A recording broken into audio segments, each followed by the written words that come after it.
Salut tout le monde, on espère que vous allez bien. Bienvenue dans cet nouvel épisode du Day-to-Day, le podcast présenté par le Démarque, l'Association des étudiants en marketing de l'Université Laval. On vous souhaite bonne écoute. Allô tout le monde, bienvenue dans ce nouvel épisode du Day-to-Day, le podcast présenté par le Démarque. Aujourd'hui, on reçoit Donald Archibaudry. Allô, Allô les filles, comment ça va? ça va très très très bien. Ça va très bien. Établissons tout de suite pour tout le monde qui est là que Maïna est ma fille. Ah, merci Donc de on va l'avoir. se tutoyer pendant le podcast de manière à ce qu'il n'y ait pas cette Non. distance qui va s'installer. Fait que Oui. vous me tutoyez s'il vous plaît. Pas de Parfait, problème, merci merci d'avoir mentionné ça, j'adore. Ça me gêne. C'est tellement hot qu'on peut recevoir ton père sur le podcast. Oui, je suis très contente aussi, merci d'être là. C'est une belle invitation. Oui. Lancez-vous. Ouais, vas-y Chloé, je sais pas si t'as un... Mais là, c'est sûr que vous connaissez vraiment ça. beaucoup, Ouais. de beaucoup. Mais là, moi, j'en sais quasiment rien. OK, Je tu sais veux pas. des secrets sur On Maïna? Non, OK, sur parfait. toi. Alors non, c'est ça. Le tea qui sort. Mais juste vous présenter Avec un peu joie. c'est quoi que vous avez fait. Avec Qu'on joie.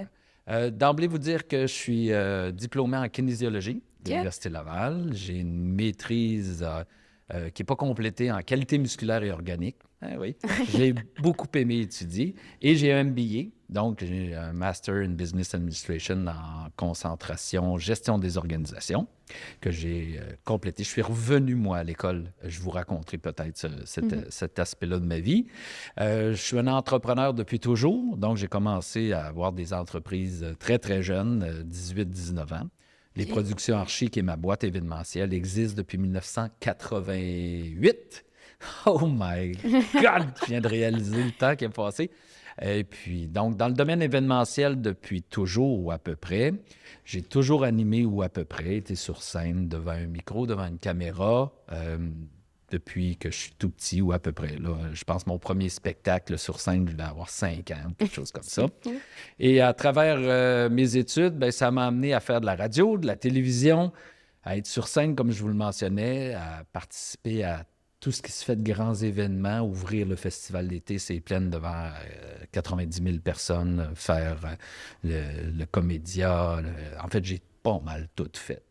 C'est pas mal ça. Et à travers cette belle folie qui est ma vie, ben, j'ai eu des belles opportunités d'affaires. Une dans laquelle je suis présentement, qui est la microbrasserie Côte-du-Sud à Montmagny. Je vous en parlerai à un moment donné. Donc, c'est pas mal mon parcours. Puis à travers ça, ben, j'ai une fille extraordinaire que j'admire énormément.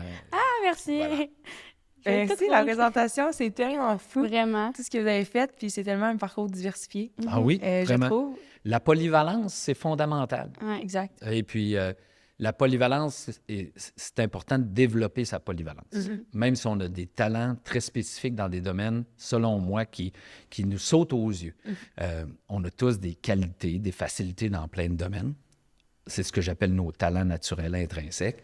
C'est important de développer notre polyvalence, puis de faire en sorte, quand tu découvres tes talents, tu découvres aussi les choses dans lesquelles tu es moins habile, les choses dans lesquelles tu te dois d'investir du temps et de l'énergie pour déployer puis développer ces qualités-là, parce que tu vas en avoir besoin. Tu ne pourras pas vivre toute ta vie uniquement sur tes qualités, sur tes talents naturels. Et tu vas avoir besoin de travailler, d'investir dans tes lacunes parce que ça, tu vas en avoir besoin. Tu vas faire face à un moment donné dans ta vie, à des moments où tu fais « Ah, j'aurais donc dû faire ça aussi, Caroline. » Alors, il faut être polyvalent dans la vie. Si tu veux réussir, si tu veux te réussir, puis je ne parle pas de réussir sa vie au sens des affaires, de l'économie, si tu veux te réussir en tant qu'individu, il faut que tu déploies également d'énergie pour devenir polyvalent.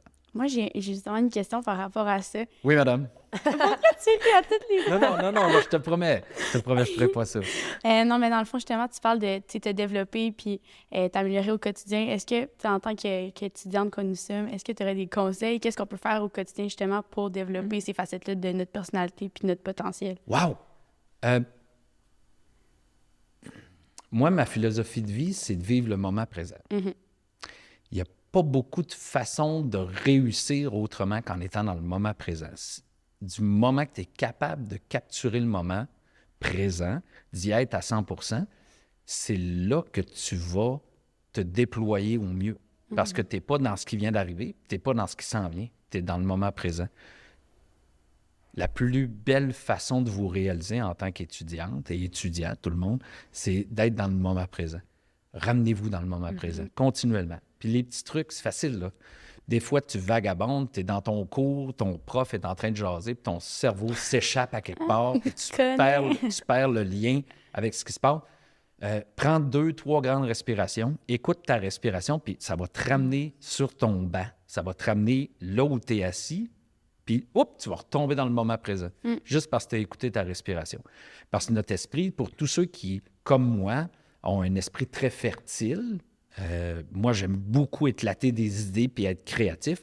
Souvent, j'entends quelqu'un qui me parle et là, ça va déclencher chez moi, telle idée, il faudrait que je pense à faire.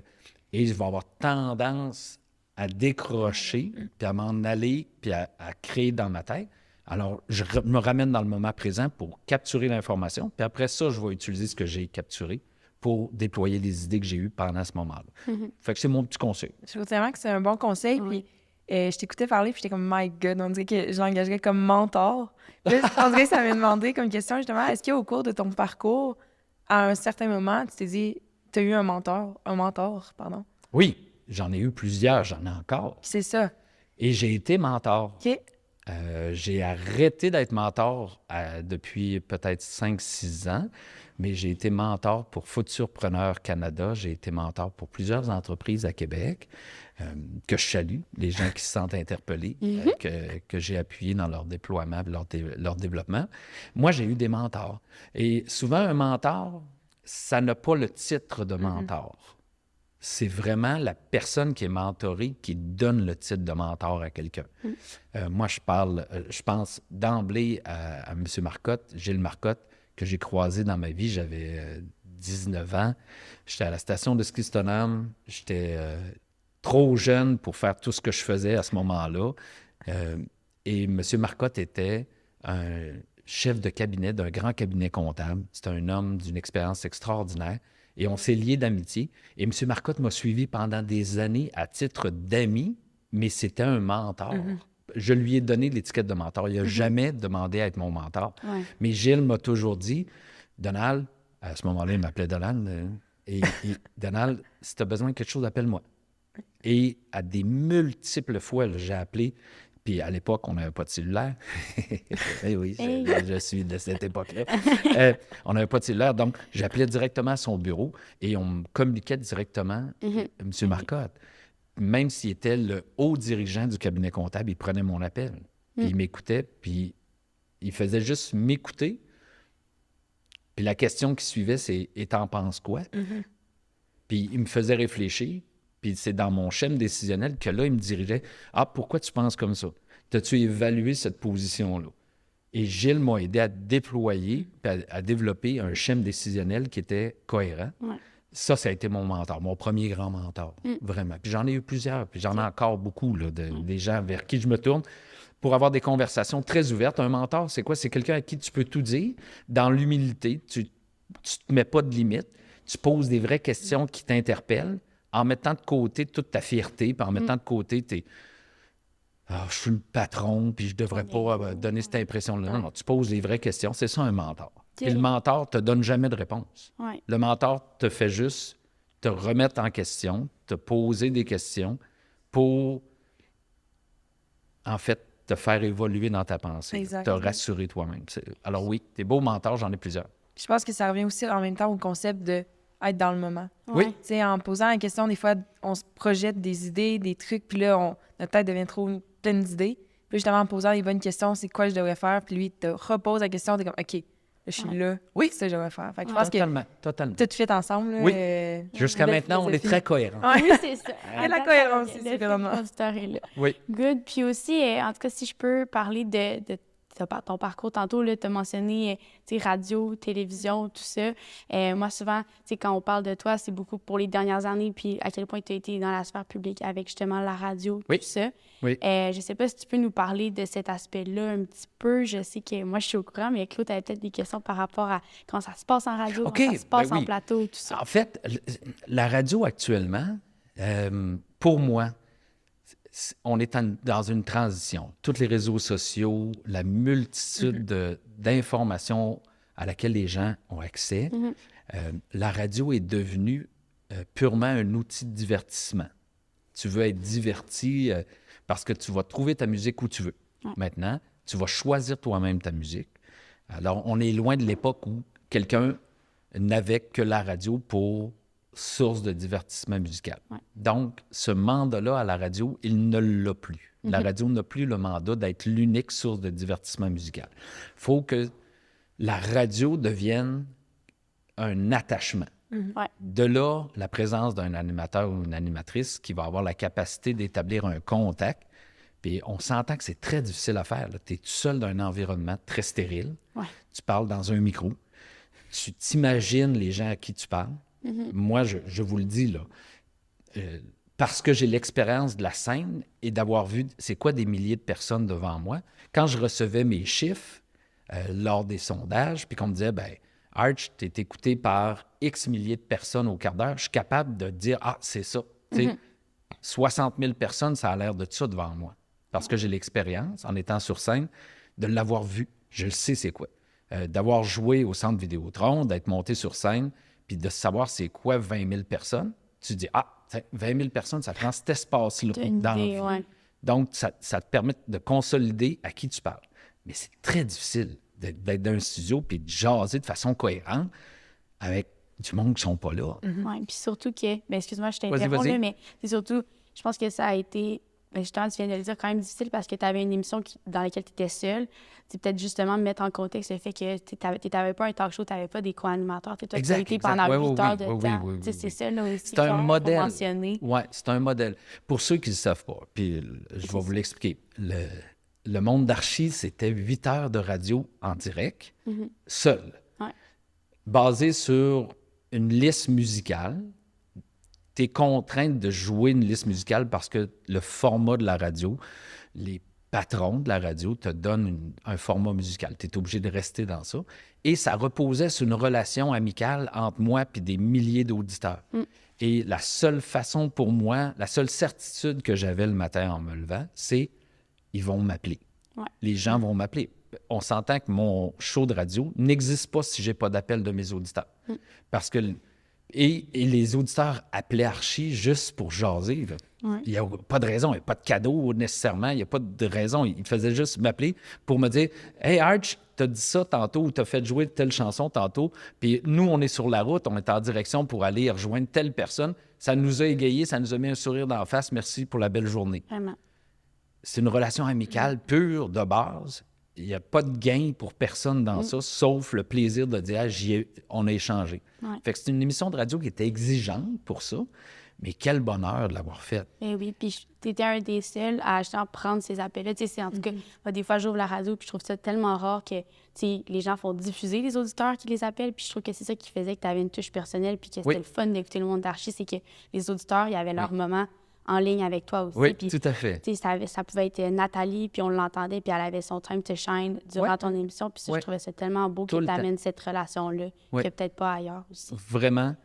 Et ça amenait l'aspect de dire c'est pas moi qui fais le show. C'est mon auditeur, mon auditrice, c'était eux autres. Ouais. C'était eux autres, mon soleil de ma journée. Là. Puis quand quelqu'un m'appelait pour me demander Despacito, puis que je l'avais joué comme 43 fois la fin de semaine d'avant, ça m'est arrivé. Puis pour ceux qui n'ont jamais écouté l'émission, Archie, c'est quelqu'un qui joue sur le fil de... Eh boy, il est irrévérencieux un petit peu. Ouais. Et il n'hésitera pas à remettre en question le propos qui a été lancé ou la personne qui l'interpellait. Fait qu'Archie jouait toujours sur la limite de l'acceptable à certains moments. Puis c'était très drôle. J'ai eu beaucoup, beaucoup de bonheur à faire ça. Et du moment que tu t'offres ce plaisir-là, ben, le temps passe vite, vite, vite, vite. C'était le fun au bout. Vraiment, j'ai eu beaucoup de bonheur à le faire. 250 fins de semaine. Ce qui a fait en sorte qu'on ne s'est pas vu, toi et moi, Pendant 5 ans. les Non, fins de semaine. On se voyait en semaine. Oui, mais c'est difficile, on l'horaire. n'a rien fait, toi et moi, pendant Non, c'est 250 fins de semaine. C'est beaucoup, C'est hein? beaucoup de fins de semaine. Vraiment. Quand tu dis que tu fais ça dans la vie, ça aurait été suffisant de le faire. Ouais. Juste ça. Si j'avais été capable, et là, tout le monde va dire hey, c'est un hyperactif un peu. À peine. Peut-être. Hyperactif, quelqu'un qui a besoin de se réaliser beaucoup, tout le temps. Fait que je me contentais pas de faire 3 jours de radio faire 24 heures de radio. Je travaillais les 4 autres journées aussi, parce que j'avais les productions archi dans l'événementiel. Et j'avais d'autres entreprises, plus des contrats partout, à la télévision sur Montréal et partout. Donc, ça n'arrêtait jamais. Alors, ça a été des années grandioses, très occupées. Aujourd'hui, encore occupées, mais à faire autre chose. Moi, j'ai une question par rapport à ça. Tu viens de dire à quel point ton horaire était chargé, puis tu le vois, on en a jasé tantôt avant de s'en venir pour le podcast. Et nous, on est alignés, nos horaires débordent. Est-ce que tu trouves que c'est un style de vie qui est sain, acceptable? Genre, si c'était à refaire, si, mettons, ces 5 dernières années-là de radio que tu viens de passer, est-ce que tu le recommanderais? Est-ce que ça serait à refaire? Oh Je sais pas si tu comprends ma question. Ouais, OK. T'sais, nous, on arrête. Puis là, je ne parlerai pas à ma fille. OK. C'est pas à ma fille que je vais m'adresser. Ouais. C'est Parle à à moi. tout le monde, Ouais, au, tout le monde. au sens Ouais. large. Ouais, exact. OK. Dans la vie, là, les éléments qui sont importants, c'est toi, comment tu te sens, ta famille proche, comment elle se sent, tes amis, comment tu te sens avec tes amis, et après ça, c'est ta vie professionnelle, puis tes loisirs et tout ça. Donc, dans l'ordre ou dans le désordre, dépendamment de qui vous êtes, vous allez mettre ça dans l'ordre ou dans le désordre. Il faut toujours que tu te rappelles une affaire, c'est que malgré toute l'excitation dans l'événement que tu vas faire ou dans la job que tu vas faire, puis ce besoin de t'accomplir, et là, je me parle à moi, là, Oui. je me parle, c'est à moi que je parle. J'entends des discours Donc, que je quand moi, je me dis, maintenant, a posteriori, je me dis, OK, tu as eu du fun dans ta vie, puis j'en ai encore beaucoup. Puis oui, la radio, ça a été le fun, 250 fins de semaine, à rire, puis à m'amuser, puis à triper. Mais une fois que tu mets fin au projet, puis que tu fais, j'en fais plus de radio. Tu prends la décision de plus faire de radio, puis que là, tu te retournes dans tes bottes de papa, dans tes bottes d'amis, de conjoint ou conjointe, puis là, tu réalises que, tabarouette, pendant que je me suis éclaté pendant 250 fins de semaine à faire de la radio, j'ai manqué quelques affaires avec ma fille, j'ai manqué quelques affaires avec mes amis, j'ai manqué quelques affaires avec mes parents, j'ai manqué... Puis là, tu fais, OK, le coût de l'opportunité. Ouais. Coup Beau d'opportunité. concept. Ton coup d'opportunité d'avoir eu du fun, de t'être éclaté, d'avoir eu du fun, puis de t'être éclaté, parce que j'ai eu du fun et je me suis éclaté à faire ça. Party guy. Le coup de l'opportunité, tu le réalises après, puis tu fais « tabarouette, attends un petit peu. Ça valait-tu la peine? » Oui, ça valait la peine, mais maintenant, je vais l'utiliser pour mieux balancer ma vie un petit peu. OK. Fait que ça, c'est... Ouais. Très bon. Puis au niveau de la radio, je Hey, sais pas j'ai si une on émotion, fait... excusez-moi. Ah! OK. Ça vient de là, mon Ouais, hyper c'est ça. sensibilité. Maï, la semaine passée, c'est elle qui pleurait sur le podcast. C'est vrai, ça. On parle d'une OK. fondation. Je suis là, attendez, là. Comment ça pleurait? Mais on peut, c'est un Mais bon non, mais moment. c'est beau, c'était beau. Ouais, c'est c'était vraiment beau. Puis c'est tellement des bons conseils que je trouve. Ben, je trouve, là, qu'il vous C'est un donné. plaisir de vous les communiquer, Ouais, partager beaucoup. avec vous autres. Puis j'ai une petite question, moi, plus au niveau radio, technique, la publicité à la radio. Ah oui! Comment ça fonctionne? OK. En fait, OK, on s'en va là. Parfait. Si vous voulez, Oui, s'il oui, y avait avec du joie. placement, justement. Ouais, dans le placement média, Ouais. tu fais de la radio, tu places de la publicité en radio parce que tu veux faire connaître ta maison, ton produit, ton service. Tu veux avoir accès à un auditoire qui est de plus en plus fragilisé, dispersé. Donc, faire de la radio. Est-ce que c'était, par exemple, là, si je peux relancer la question, est-ce qu'il y avait des entreprises qui vous contactaient pour justement faire un placement radio, puis vous, des fois, vous dites genre, non, ça marche pas. Ça ne fit pas avec. Écoute, il y a plusieurs... OK, de la façon que ça fonctionne. Ouais. Le client appelle ou communique avec la station de radio, demande un plan de placement média. Puis souvent, le client va avoir des idées. Il va vouloir être dans le show du matin, le show du retour, le show du midi, ou être dans le show Archie, spécifiquement dans le show d'Archie, parce que c'est la clientèle qui aime. C'est la fin de semaine, il est sûr d'avoir un auditoire, etc., etc. Donc, le client va apporter ses besoins et la station de radio, le représentant, va déposer un plan placement de mise en onde pour satisfaire le client. Faire de la radio, tu fais de la publicité en radio parce que tu veux faire de la notoriété. Ouais. Tu veux faire connaître le nom de ta compagnie, de ton service, de ta marque. Tu fais du branding, tu fais de la notoriété. Et à travers ta notoriété, tu vas donner de l'information sur pourquoi tu veux faire de la notoriété. Donc, avec la microbrasserie Côte-du-Sud, j'ai un plan à la radio OK. qui fait en sorte qu'on parle du branding, de la marque. Microbrasserie Côte-du-Sud Montmagny. C'est vraiment ça que je véhicule partout. Je veux que les gens entendent à la microbrasserie Côte-du-Sud de Montmagny, le produit, telle sorte de bière, à tel moment, etc. Je vais te donner de l'information pour faire connaître ma marque, pour créer une action d'achat chez le détaillant. Fait qu'en radio, tu vas là pour faire parler de ta marque. Ouais. Et les gens qui pensent que la radio, ça ne marche pas, ils font erreur en tabarouette. Ça fonctionne. Écoute, ça fonctionne.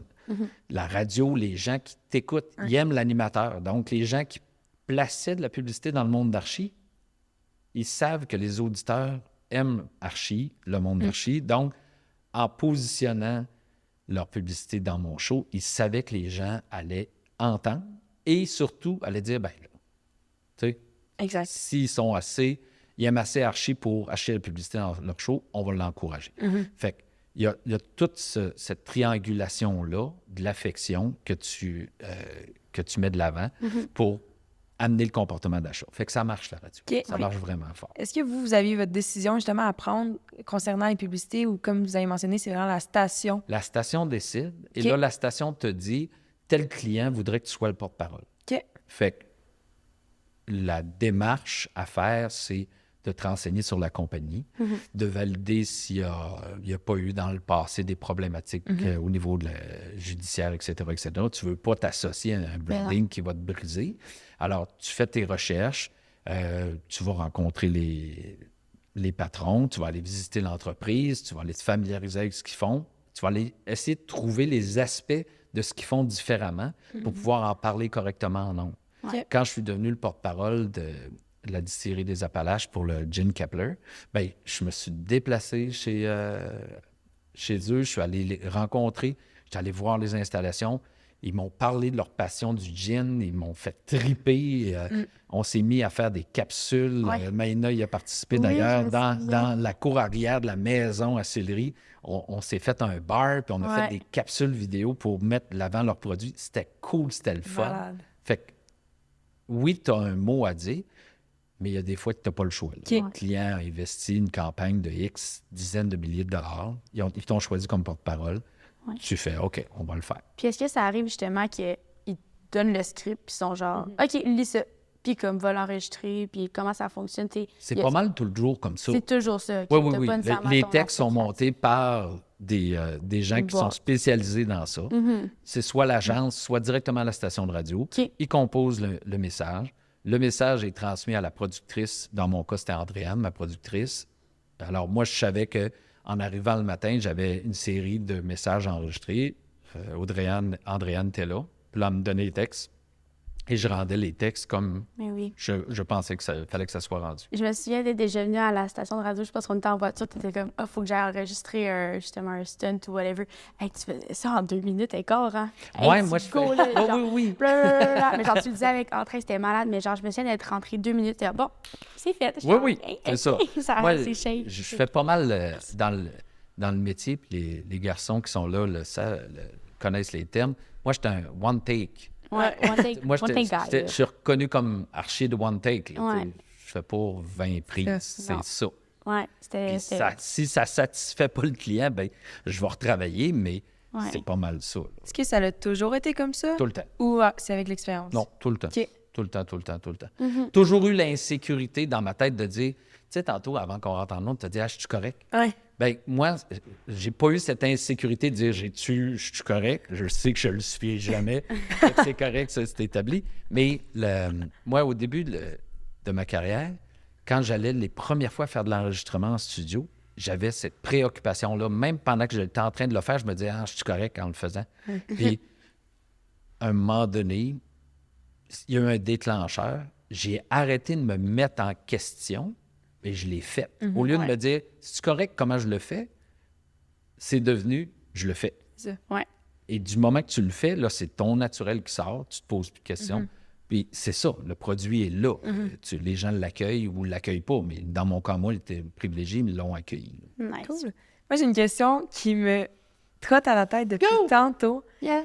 La radio, moi, dans ma tête, ma perspective, c'est que c'est un peu plus âgé. C'est peut-être Ouais. moins notre génération. Tout à fait. Puis, C'est pas vous autres, ça, c'est sûr. nous, c'est vraiment les podcasts. Oui, comment vous voyez ça, l'arrivée des podcasts qui est en c'est extraordinaire. croissance ces dernières années? Il faut te dire, moi j'ai la chance là, d'avoir vécu la transition, c'est-à-dire l'arrivée du cellulaire. En fait, Vous avez tout vécu, là. moi j'ai tout vécu. Là. Tout vécu. J'ai tout vécu l'aspect là. Oui, l'arrivée du Wi-Fi pas Wi-Fi, là, après ça, le fax, plus de fax, le téléphone cellulaire qui était dans mon premier téléphone cellulaire. C'était un attaché-caisse qui était une valise. Excusez-moi, attaché-caisse. Ouais.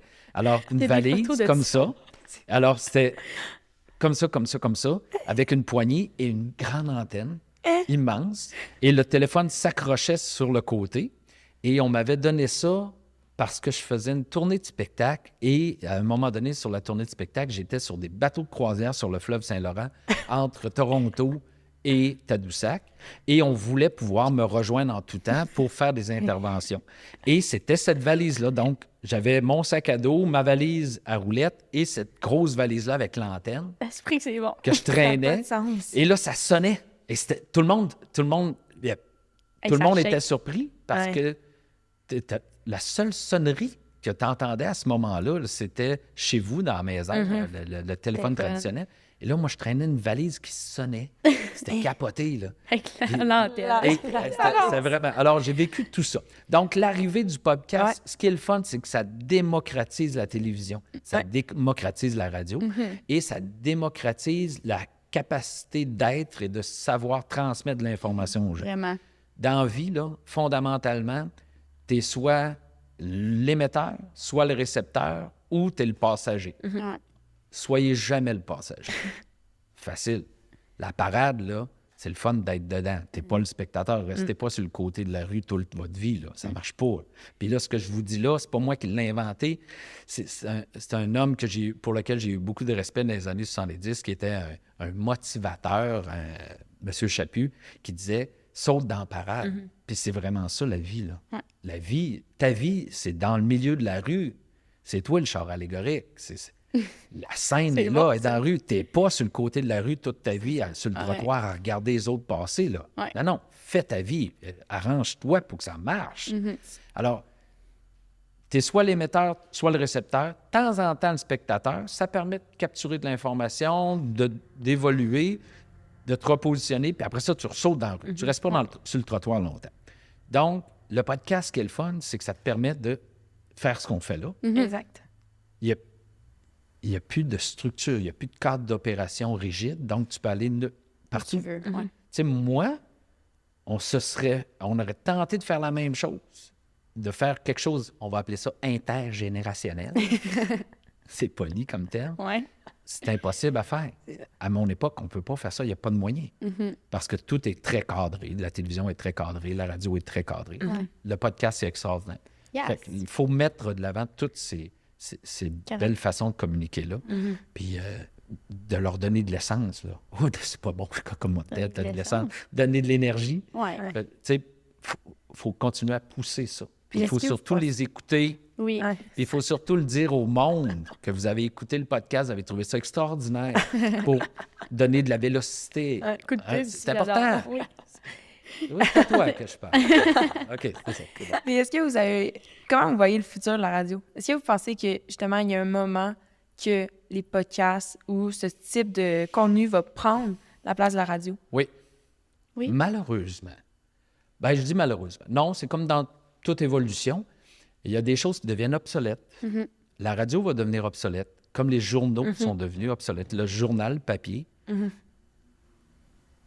C'est rendu très numérique. Du moment que... Moi, je suis encore surpris de voir un journal, un quotidien, à la porte de mon édifice à logement. Là. Il y en a...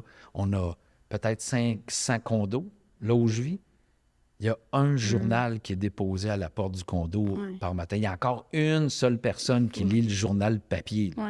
Donc, si le journal papier, qui existe depuis l'invention du parchemin, là, a disparu, est-ce que la radio va se maintenir? Elle va se transformer, comme elle est en train de se transformer. Quand nos parents vont décéder, puis qu'il n'y aura plus cette habitude-là d'écouter la radio comme c'était à l'époque où il n'avait que ça comme source d'information. La radio va changer de façon... C'est sûr, là, ça va être un extrême. Le podcast va devenir cet aspect où on a la certitude d'entrer dans la vie des gens pour vrai et qu'il n'y a pas autre chose que la vérité qui se dit dans le sens que c'est le naturel qui va être véhiculé. Exact. C'est ça le podcast. Ça. Puis ça va prendre toute la place. OK. Je suis sûr. J'ai hâte de voir justement Vraiment. voir c'est quoi que vous pensez de ça. Oui.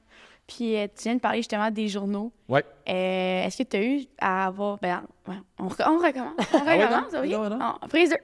Est-ce que tu as eu recours aux journaux justement à faire de la pub de cette manière-là? Puis comment ça fonctionne? Puis est-ce que tu as vu un retour, une réponse positive? OK. Tu vois, tantôt, on parlait de placement publicitaire Radio. à la radio. Ouais. Quand je lance mes parties de Noël avec Archie, il y a eu, il y a pas très longtemps, pré-pandémique, on avait commercialisation radio, commercialisation journaux, réseaux sociaux et marketing direct. C'était nos 4 voies de mise en marché. OK. C'était ça. Cette année, je refais la production des parties de Noël avec Archie. Et on n'a même pas réfléchi, on va-tu faire du journal? OK. On n'a pas. Fait qu'en 3 ans, parce que mettons, la dernière fois que tu as fait ça, c'était justement avant la pandémie. Oui, mettons qu'on dit- 2019. C'est ça. Fait que Ouais. mettons, 3 ans, tu as déjà vu ce chiffre-là. Oui. Parce qu'avant, est-ce que ça fonctionnait? En fait, c'était... ça fonctionne... L'objectif, il fallait qu'il soit très clair. C'est pas un objectif de... T'as pas de création de comportement d'achat. OK. Ça n'arrive pas. OK? Pour ceux qui ne sont pas familiers avec la pub, là, l'objectif, tout ce qu'on fait en communication par en pub, c'est que tu veux créer un comportement d'achat. Ouais. Tu veux que quelqu'un, de façon intentionnelle ou non intentionnelle, achète ton produit. Dans les journaux, tu n'auras pas de création d'achat. OK.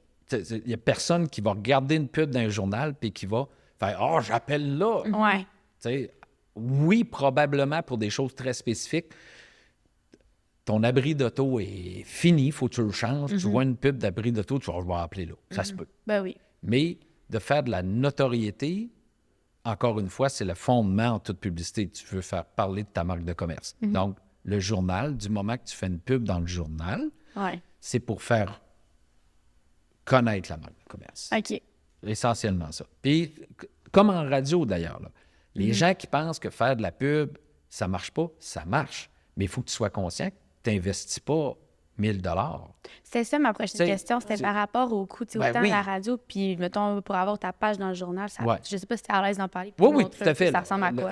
Regarde, une campagne de pub à la radio, il faut que tu y mettes de la fréquence. L'objectif, c'est de la fréquence, de la fréquence, de la fréquence. Il faut que les gens entendent le branding. Si tu veux créer de la notoriété, il faut que les gens puissent... Ah oui, j'ai entendu parler de ta pub. Ah oui, j'ai entendu parler de ton... Ah oui, je n'ai entendu parler. Ils ne savent pas d'où ça vient. Ils ne sont pas capables de dire « Ah, je l'ai entendu à la radio, mais je l'ai entendu parler. Ouais. Du moment que tu entres dans le cerveau de quelqu'un puis tu es capable de cristalliser le fait qu'ils ont entendu parler de toi, tu as fait pas mal le bon effort. OK. Donc, radio, une bonne campagne, c'est de la fréquence. Tu ne peux pas juste faire une campagne radio avec 10 pubs de 30 secondes. Là. Ça ne donnera rien. Tu es sûr que ça ne donnera rien. Puis, mettons que la pub se négocie entre 50 et 100 $. Donc, du moment que tu achètes 10 pubs, ben si tu dépenses juste entre 500 et 1000 pièces par semaine, Ouais. tu passes à côté. Là. Tu jettes de l'argent par la fenêtre. C'est pas ça. Tu veux de la fréquence, tu veux de l'exposition. Donc, tu veux que les gens l'entendent. Il faut que tu y mettes de l'argent. OK. Faut que tu aies de la... moi, je pense que... Puis, ils sont tellement mieux placés que moi, tant à la radio qu'à la télévision, au niveau des fréquences, pour suggérer les bonnes fréquences. Ouais. Ils sont capables de donner vraiment par rapport au profil de ce que Tu la recherches. clientèle que tu cibles, par rapport à ton service et ou ton produit. Ils sont capables vraiment de te donner un créneau. Tu regardes, en faisant de la publicité dans ce créneau-là, tu vas avoir du succès. Ça fonctionne. Mais ça fonctionne si tu mets de l'argent. Ouais. Si tu veux du retour, il faut que tu investisses. Même chose, Fondamental. journaux, dans le fond, c'est-tu la page centrale ou on y va en bas? Y a-tu une différence? Bien, à l'époque, je dis à l'époque, c'est pas une autre époque, là, c'est il y a 3 ans. Oui, mais quand même. Dans l'époque. Il y a Dans 3 sa- ans. Avant la pandémie. C'est- Oui. C'est quand même, si tu parles, on parlait une demi-page dans le Journal de Québec, c'était des milliers de dollars par jour. OK. Tu sais, c'est... Autant sur le numérique que... En fait, papier, ils t'achetaient c'est là. papier, puis ils te donnaient le numérique. Maintenant, tu achètes le numérique, puis ils te donnent le papier, Ouais. s'il reste du papier. Ouais. Mais les coûts sont assez importants. OK. Tu sais, tu allais là de façon... Il fallait que tu sois très décidé. Dire, on va mettre la publicité dans les journaux. Ouais. Puis pour les parties de bureau de Archie, Oui. ça, on en parle quand même beaucoup. Puis est-ce que vous êtes toute seule? Oui. Puis là, vous faites tout ça, vous. Est-ce que vous avez justement une agence marketing qui vous aide à faire le placement, qui vous aide avec vos médias sociaux? En fait, oui. Moi, j'ai Roxane qui est avec moi. OK. Roxane que j'engage, qui est une pigiste, à Parfait. qui je confie la très dure responsabilité de gérer mes réseaux sociaux et de faire les campagnes de publicité sur les réseaux sociaux. Surtout, en fait, pas juste sur les réseaux sociaux, at large maintenant, pour faire connaître les productions Archie et Archie Noël. Et puis, donc, il y a quelqu'un. Mais je n'ai plus d'équipe à l'interne. Il y a eu un moment dans les productions Archie où j'avais 7 personnes à temps plein. C'est sûr que la pandémie nous a donné comme un grand coup d'arrêt-stop en pleine face. Et puis, on a arrêté pas mal.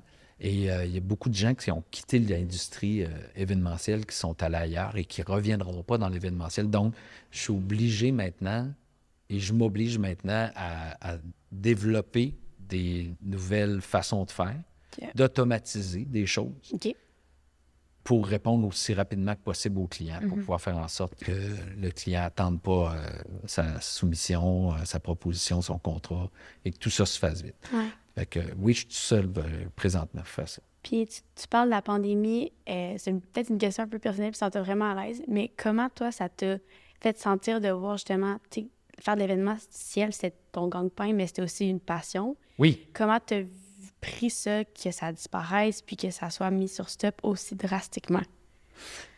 OK.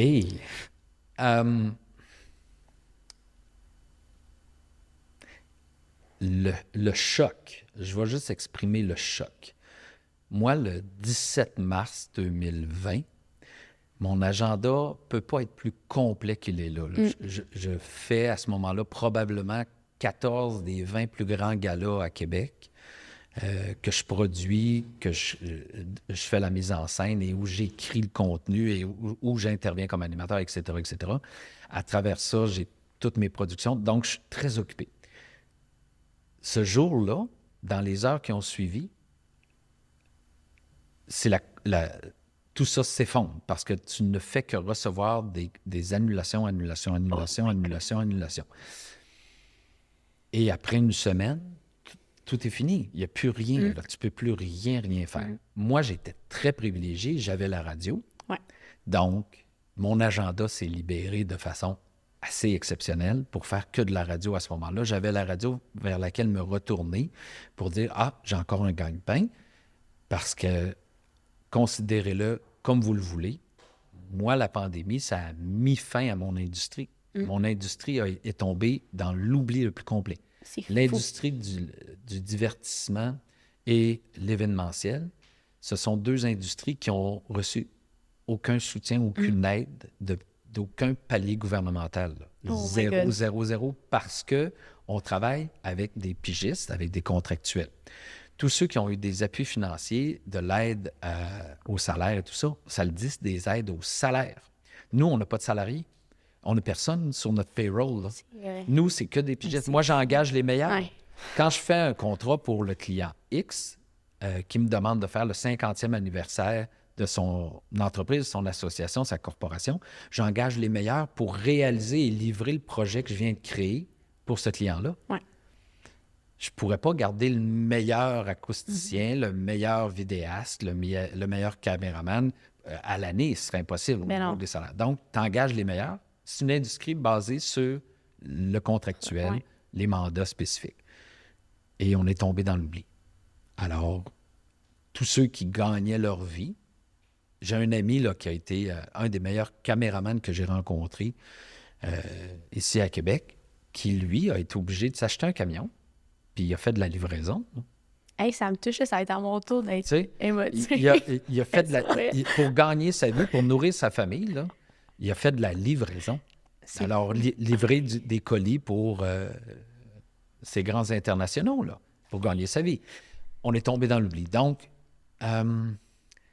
moi, j'ai eu la chance, le privilège, de par la date de ma naissance, d'avoir considéré et d'avoir contribué plutôt à la création du domaine événementiel. Il n'y en avait pas quand j'étais petit, moi. Tu sais, ça n'existait pas, là. On a été les premiers à Québec, avec quelques autres entrepreneurs de l'époque, à créer l'industrie événementielle, à dire, au lieu que ce soit le club social qui organise le party de la compagnie, bien, confiez ça à des vrais Ouais. qui ne font que ça dans la vie, puis vous n'aurez plus de problème. Puis vous allez avoir du fun pareil. Ça repose là-dessus, l'événementiel de l'époque. Fait qu'on a créé une industrie, on a organisé une industrie, on a installé une industrie qui a évolué de 1985 à aller jusqu'en 2020. C'est Donc, c'est 35 ans d'évolution d'une industrie qui soudainement est mise au stop, s'arrête, disparaît. Là, on a trouvé plein de façons pendant la pandémie de continuer à faire ce que je considère, moi, du divertissement corporatif, Ouais. avec des rencontres virtuelles, des galas virtuels, mais c'est pas ça, là, faire de l'événementiel, là, c'est pas ça du tout. Fait que ça a été un gros coup, Fait là. que c'est un choc, un je coup pense, ouais. immense, Un choc. immense, immense, immense. Puis là, on se situe où? Mettons, ça C'est bien reparti, OK. mais c'est reparti avec des enjeux qu'on connaissait pas. Ouais. C'est-à-dire que c'est juste difficile pour tout le monde. Ce qu'on entend beaucoup parler, ce que vous entendez à tous les jours dans tous les médias, Mais oui. la pénurie de main-d'œuvre. Ouais. Ce n'est pas une pénurie de main-d'œuvre. Moi, je m'inscris en faux face à ça. C'est pas vrai que c'est une pénurie, parce qu'une pénurie, ça laisse sous-entendre que ça va revenir. Ça reviendra. Une pénurie, c'est quelque chose de temporaire. Fondamentalement, la définition, c'est temporaire. Ce qu'on vit là, c'est une nouvelle façon de vivre. C'est pas une pénurie, c'est une absence de ressources. Il n'y en a pas. Elle ne reviendra pas. Il faut que tu découvres, il faut que tu fasses autrement, il faut que tu évolues, il faut que tu trouves des nouvelles façons de faire. Fait que moi, quand j'appelle mon fournisseur technique, puis que je fais ma commande pour le cocktail Lyon qui s'en vient, puis qu'il me dit « Parfait, Arch, tout va être prêt, on va aller t'installer ça, mais on va s'installer sur 2 ou 3 jours, Oh my. au lieu de le faire en une journée. » Parce qu'il manque de gens pour Parce le qu'on faire. n'a pas de personnel pour... Alors, ils ont du personnel pour préparer ma commande. Puis là, on s'entend, c'est, exemple, 1, 2, 3, 4 camions de 53 pieds. Là. OK. Donc, ils ont le personnel pour préparer les commandes. Ils vont me la transporter, mais pour l'installer, on va le faire sur 1, 2, 3 jours parce qu'il manque de personnel pour faire le montage, Ça n'a l'installation. pas de sens. Alors, il faut réinventer. Mais les délais sont tellement plus grands, mais Oui. les coûts doivent être immenses. Bien, le coût, c'est que pour le fournisseur technique, il ne peut pas louer son équipement. J'avoue. C'est juste ça, là. Le coût de l'opportunité de le faire maintenant, c'est qu'il ne peut pas louer son équipement les 3 jours où il est en montage avec moi. Avant, il montait une journée, il le louait le lendemain, il démontait, puis il le relouait le lendemain. Maintenant, il ne peut pas faire ça. C'était compliqué ce que j'ai essayé d'exprimer avec les 3 doigts. Hein. Ouais. Je suis vraiment Si désolé. t'as pas vu les 3 doigts, non, on comprend C'est ça. pas. Si t'as pas vu les 3 doigts, t'es C'était perdu. tout audio, T'es t'as perdu. pas vu. Il est de même, il compte. Alors, donc, pour le locataire d'équipement, lui, évidemment, il y a moins de revenus. Pour le producteur, l'important, c'est que le livrable soit fait. Ça, là, ouais. Alors, ça change tout. Ça change tout. Et cette absence de personnel-là, elle se retrouve à chaque étape de la chaîne d'approvisionnement. Partout, partout. Et elle se retrouve à chaque étape de la chaîne de production aussi. Ouf. C'est-à-dire que quand j'ai besoin d'accueillir 1500 personnes et que j'ai besoin de personnel d'accueil pour les diriger, les amener vers le vestiaire, les dévêtir au vestiaire, donc ça prend une brigade de 25-30 personnes. Pour servir de la boisson pour 1500 personnes, tu as besoin d'une brigade de 30 barman, barmaids, busboys, etc. 30 personnes. Il n'y en a plus. Ouais, c'est ça, là. Ça n'existe pas, là. Alors, il faut que tu fasses autrement. Ouais. Et puis, on ne l'a pas trouvé encore tout à fait, là, autrement. On patauge, on essaye, on travaille, on évolue. Donc, moi, ce que je vis présentement, c'est pas mal ce que je vivais en 1988. En 1988, quand j'avais un client qui me disait « Archie, tu pourrais-tu organiser notre congrès? » Puis là, en 88, je faisais « Ah, tabarnouche, OK, ça n'existe pas nulle part. On va le faire comment? » Puis là, tu développais, puis compétences. Des fois, on se mettait le pied dans la bouche, puis on se faisait « Ah, on l'a manqué, celle-là. On va se reprendre. » Alors, j'ai l'impression de revivre ce que je vivais en 1988 parce que là, il faut réinventer les façons de faire puis d'appliquer ce qu'on fait. Fait que c'est bien difficile, bien différent. Puis il n'y a pas de façon... C'est faux de prétendre que c'est temporaire. C'est pas temporaire. OK. C'est une nouvelle façon de vivre. Il faut l'accepter. Il faut arrêter de se plaindre. Ouais. Tu sais, il faut arrêter d'en parler. Il faut arrêter de se plaindre. Puis, trouve d'autres façons de faire. Okay. Je vous donne un exemple. Là. À la microbrasserie à Montmagny, j'ai un pub extraordinaire, un bâtiment extraordinaire. Il y a une valeur d'1,2 million. C'est hallucinant comment c'est beau. Je peux accueillir sur ma terrasse 75-80 personnes. Je peux accueillir à l'intérieur du pub un autre 70 personnes. Puis là, présentement, ma cuisine est fermée. Ah, c'est capoté, ça. Et oui, les gens s'arrêtent pour venir goûter à ma bière, puis venir vivre l'expérience d'être d'une microbrasserie, puis de goûter à des choses qu'ils ne goûteront pas nulle part ailleurs. Puis ils vont manger des fringales. J'ai plein de choses qu'ils peuvent manger comme ça sur le pouce. Mais ma cuisine est fermée. Et est-ce que je vais réouvrir la cuisine? Peut-être. Je vais voir. En fonction de notre confort à recréer une brigade pour pouvoir accueillir du monde en station de nourriture. Alors, il faut arrêter d'en parler dans le style de se plaindre de ça. Trouve d'autres façons. Et surtout, pour les entrepreneurs comme moi, notre insatisfaction, c'est qu'on a une idée dans notre tête. On se dit, mon pub, il faudrait qu'il fonctionne avec ma cuisine ouverte, avec une brigade complète. Il faudrait que parce que j'ai déjà vendu, exemple, 15 000 $ par jour en nourriture, il faudrait que je vende 15 000 $ par jour en nourriture à tous les jours pour faire plus d'argent, etc. Ça, c'est l'idéal que tu as cristallisé dans ta tête. Ça n'existe plus. Arrête de viser ça. Ça n'existera plus. Donc, vise autre chose. Mais ça revient un peu à ce que tu disais au début, d'être dans le moment présent. Ça fait que totalement. tu peux plus être dans ton passé puis dire, ben j'ai déjà fait ça. OK, ben là, now, what can you do? Puis genre, qu'est-ce que tu peux faire aujourd'hui? Puis c'est de faire un peu avec les obstacles puis les contraintes qui te sont lancées. Fait que pour vrai, moi, je lève mon chapeau à tout autant les gens de la restauration, peu importe tous les milieux qui ont justement à se réadapter. Oui. Puis veux pas, c'est des impacts qui sont majeurs dans la majorité des industries. Fait que je pense que c'est d'être résilient. Partout. Vraiment. Et c'est la conjoncture de plein de phénomènes, tant macroéconomiques que sociaux. Tu sais, le développement social, on le savait au Québec.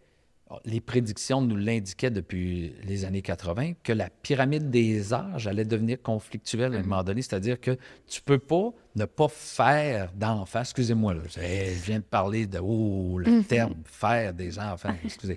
Tu ne peux pas créer un équilibre si tu n'as pas de progéniture, que tu n'as pas personne qui vont prendre la place de ceux qui nous quittent.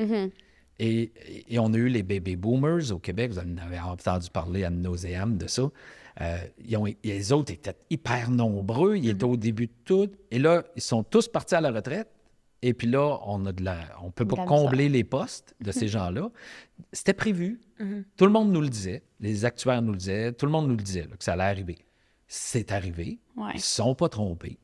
Et là, on est dans cette nouvelle façon de vivre-là. Puis il faut s'adapter. Vraiment. Puis on vient de parler de la micro. Yep! Puis on a parlé juste avant l'événementiel en mars 2020 qui a comme tout stoppé, un gros choc. Oui. Est-ce que justement, c'est à partir de là que vous êtes dit, je veux une micro? Non.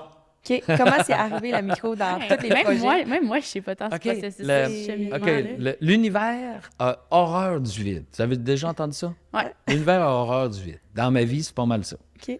Le vide, pour moi, c'est le moment de latence où je crée rien, ou, bon, excusez, j'ai accroché mon micro, les moments où rien ne se crée dans ma vie, où j'ai pas l'impression de contribuer à un projet, où j'ai pas l'impression de mettre en fonction ma logique puis mon esprit pour déployer quelque chose. Donc, l'univers a horreur du vide et j'en suis l'application directe. Donc, fin de la radio, qui est ma décision, puis on en parlera si ça vous tente tantôt. l'inconfort, il faut toujours que tu te respectes. Je peux t'en parler tout de suite? Ah oui. Je vais revenir après ça Parfait. Ouais, vas-y, à la vas-y. micro, tout ça. L'inconfort. Tantôt, on parlait de conseils pour vous autres. Du moment que tu es lucide dans la vie, tu es dans le moment présent, ta petite voix intérieure, elle te parle tout le temps. Quand tu es dans un projet, une job, et que tu as un inconfort, puis que tu es capable de l'identifier, ton inconfort, puis de te dire « je file pas bien, là », Ouais. ça marche pas. Moi, dans ma tête, quand j'étais à la radio, malgré que j'avais du fun en ondes avec mes auditeurs, le constat de l'horaire, du format, du lieu ne me convenait plus. Ça me tentait plus de faire ça. Ouais. J'avais un inconfort. Ça me rendait... Je fatiguais énormément. Donc, il faut qu'à un moment donné, tu fasses « OK, j'arrête ». Ouais. Mais pour les bonnes raisons. Donc, il faut que tu sois capable d'avoir une réflexion, poser, réfléchir, ou tu fais « Bon, j'arrête ce projet-là, il ne me convient plus. Parfait, fini. » Même chose dans mon cas avec ce qui est arrivé pendant la pandémie. Donc, production archi, Tu reposes. ça se pause, puis on espérait que ça soit le plus court possible. Ça n'a pas été le cas. Donc, tu ne peux pas rien faire d'autre que de constater là où tu en es, puis de dire « C'est fini. On arrête, on ne parle plus de ça. Il ne faut plus en parler. Ouais. On aurait pu se plaindre pendant 2 ans, dire « si tu le plais. Ouais, non. Il Suffit. on ouais. en parle C'est ça. C'était hors de contrôle aussi. C'est ça. Faut Dans- le lâcher prise Oui. doit être tellement de mise, là. C'est pas entre tes mains. Non. Il n'y avait aucun contrôle. Voilà.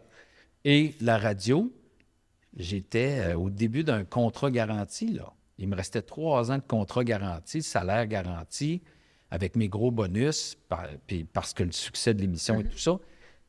Le confort du salaire, le confort de tout ce que ça amenait comme routine. renommée, l'aspect public, la reconnaissance publique, etc., c'était toutes des satisfactions.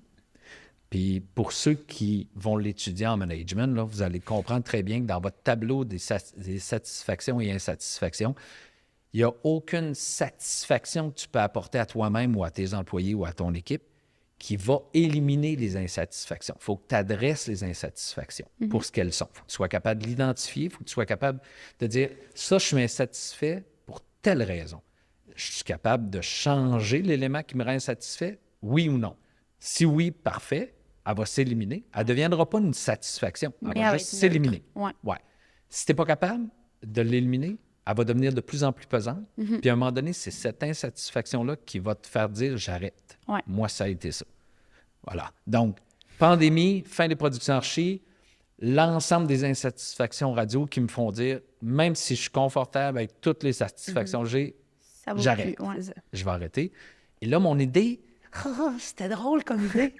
Je m'en allais rien faire. Eh boy! Je m'en allais à rien faire. C'était ça l'objectif. T'as réussi un peu. Presque. 2 semaines. Ben, en fait, Une il y a eu. semaine J'ai annoncé, j'ai quitté les ondes le 12 septembre. Le 13 septembre, la politique municipale me faisait un C'est clin vrai. d'œil. Ouais. Hey, c'est Et la vrai. campagne commençait le 16 septembre, donc 3 jours plus tard. 3 jours de congé. Donc, j'ai eu 3 jours pour me préparer à une campagne qui était parfaite. Là, c'était le fun. Ça arrivait juste au bon moment parce que ça venait de nourrir juste mes insatisfactions. C'était en plein ça que ça me prenait, moi.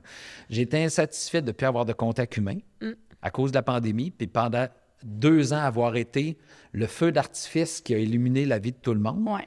je n'étais devenu que le témoin de la vie des autres au lieu d'avoir ma vie à moi. Et ça, faites jamais ça. Hey, c'était une belle phrase, ça. Tellement. Wow. Faites jamais ça. Highlight FA pour les TikTok. Ne vous placez jamais dans la situation. Tu sais, tantôt, on parlait d'être d'art parade. Ouais. Ben moi, pendant mes années de radio, je me suis placé sur le trottoir pour regarder la parade. Ouais. Et j'étais devenu le témoin de la vie des autres. Oui, je la rapportais, la vie des autres. Oui, j'en faisais partie de façon indirecte en riant avec eux autres de ce qui leur était arrivé. Mais moi, j'étais devenu le spectateur sur le trottoir. Ouais. Faites jamais ça. Donnez-vous le coup de pied où vous voulez, là, mais restez pas sur le trottoir, s'il vous plaît. Donc, la campagne municipale est venue combler mon besoin de rencontrer du monde. Moi, ce qui m'a charmé, c'est de dire hein, je vais aller faire du porte-à-porte. Oh yes! Ouais. Je vais aller cogner à des portes de gens qui me connaissent pas. Pas. Puis là, je vais essayer de leur dire pourquoi J'ai besoin qu'eux autres mettent un vote à côté de mon nom parce que j'aimerais ça aller à l'Hôtel de Ville de Québec pour changer des affaires, améliorer leur vie. C'est ça mon objectif. Fait qu'à tous les jours, aller cogner, mon objectif était 40 portes par jour.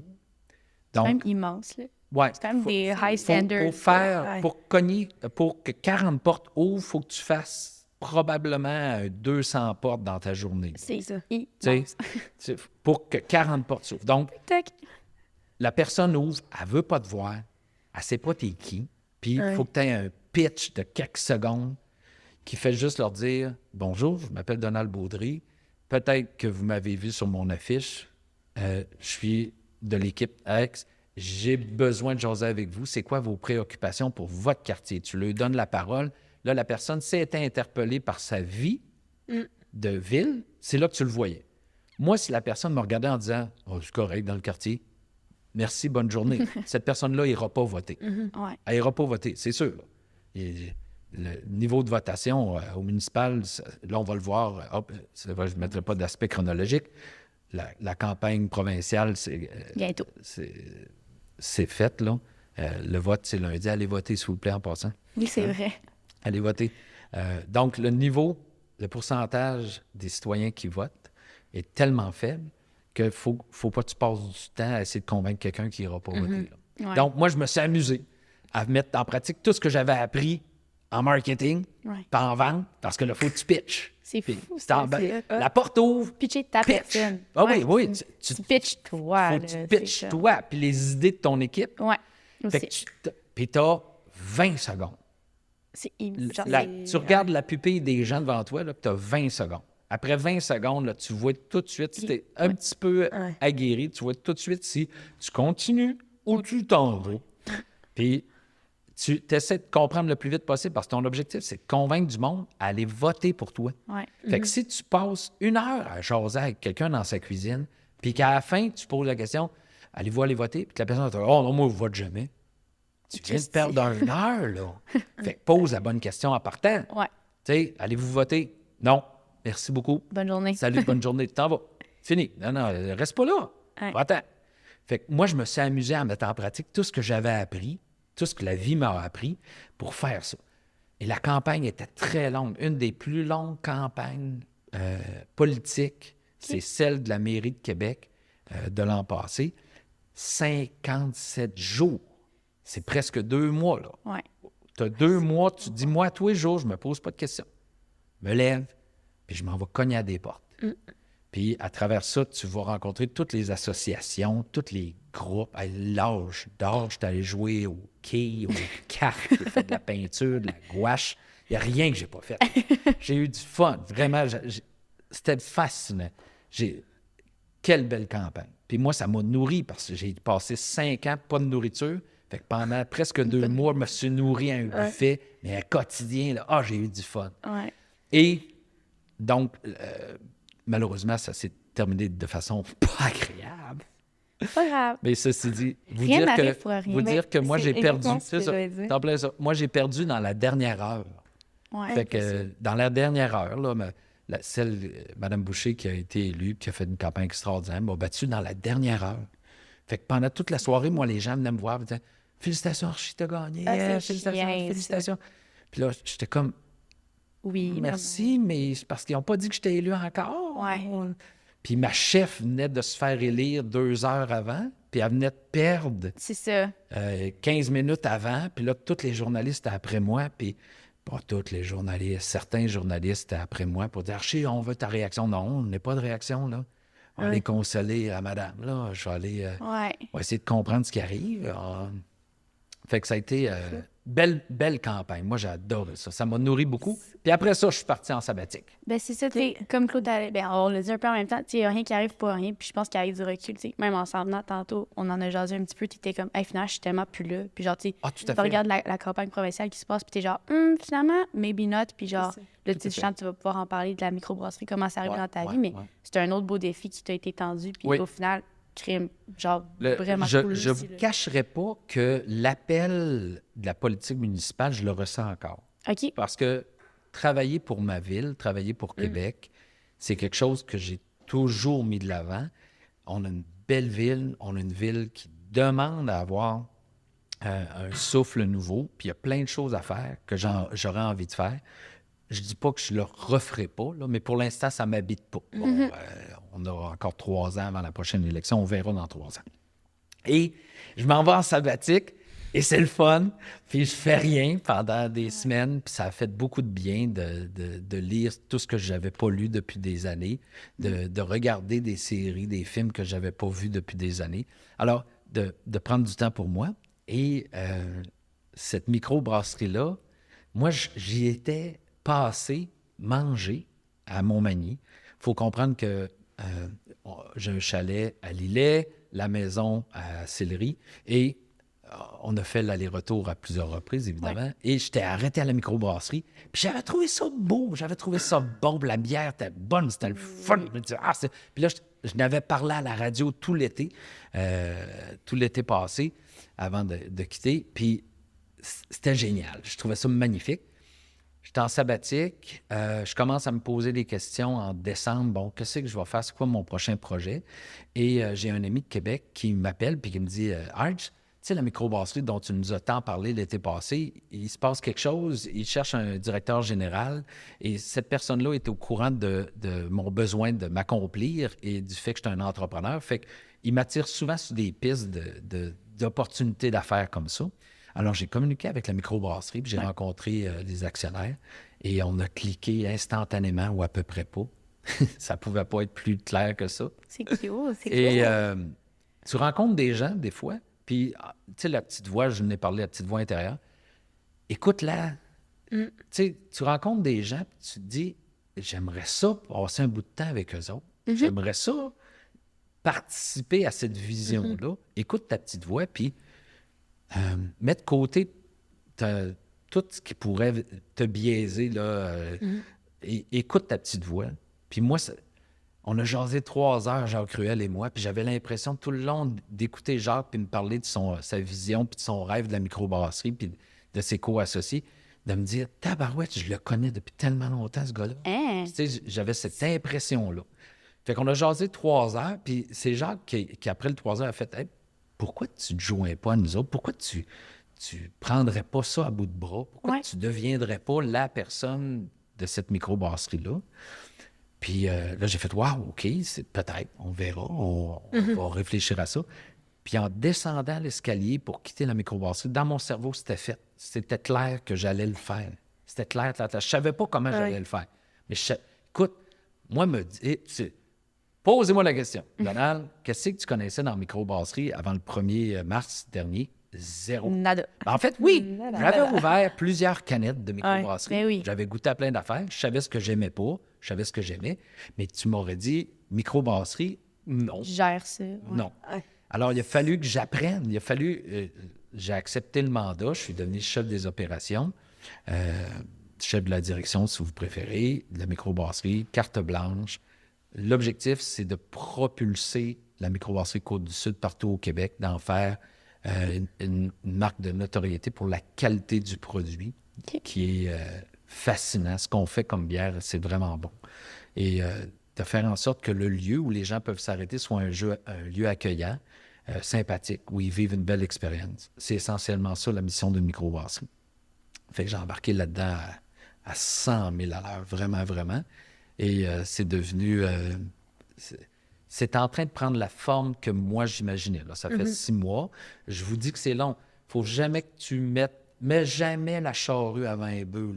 Pense pas que ton projet va se réaliser comme ça. C'est faux. Tous les projets que j'ai faits dans ma vie, tu as des indices rapidement de la réussite ou de l'insuccès de ton affaire. Rapidement, tu vas... Il faut que tu aies l'humilité de dire « Ah, je suis en train de me planter, va arrêter. OK. » Mais tu vas avoir des indices très rapidement du succès de la chose.